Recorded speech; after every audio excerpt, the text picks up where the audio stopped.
What are you doing? Just checking my lottery numbers here. Figures. It's the usual. Is that the letter I asked you to write for us? This one? No, actually, this one's a very special letter to the Children's Wish Foundation.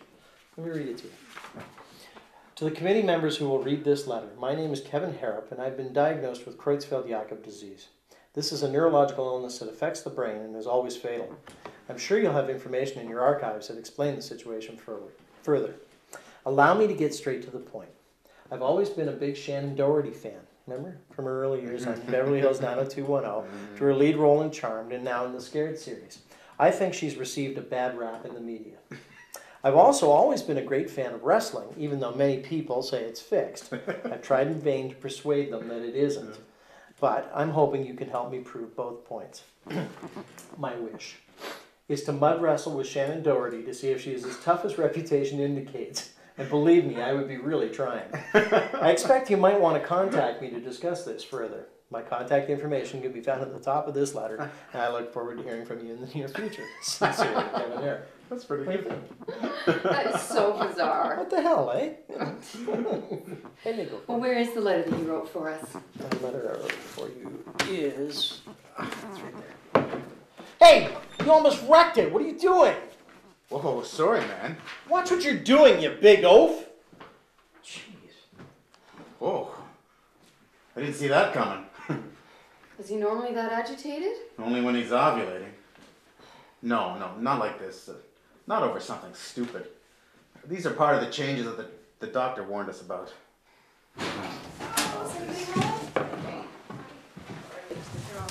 Sorry.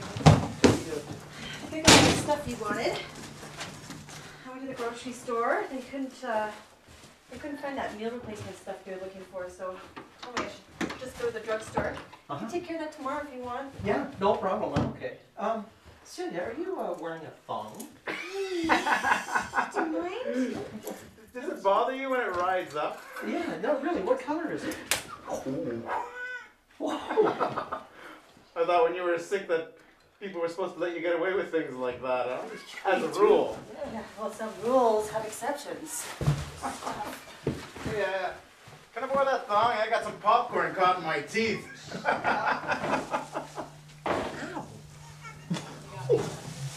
Creutzfeldt-Jakob disease is one of many infections that are tracked through our department. The infection control department would identify, if a case has been identified, we would be notified.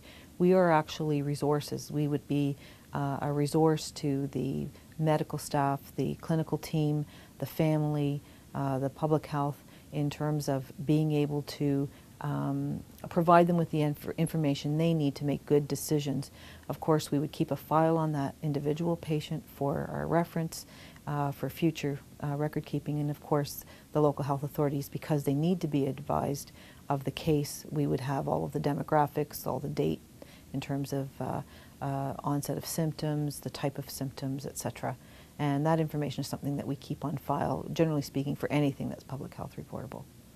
This is one of the diseases we are not, admittedly, not very knowledgeable about. Our focus again is dealing with preventing transmission to other patients, not really dealing with the clinical side of it. We look at things a little more globally. We look at how can we put some preventative practices in place so that in the event that someone does fall through the cracks, that our process is as good as it needs to be in those high-risk situations. There's always going to be those opportunities where somebody's coming in for a minor procedure or someone's coming in for something that we wouldn't have considered a risk, and of course there's always new information coming available. But for the most part, it's focusing on the positive, it's focusing on the process, and it's focusing on the infection risk, not necessarily the sort of the clinical management of the disease. Because as I already mentioned, unfortunately, oftentimes we don't even know that what we're dealing with until the patient has expired.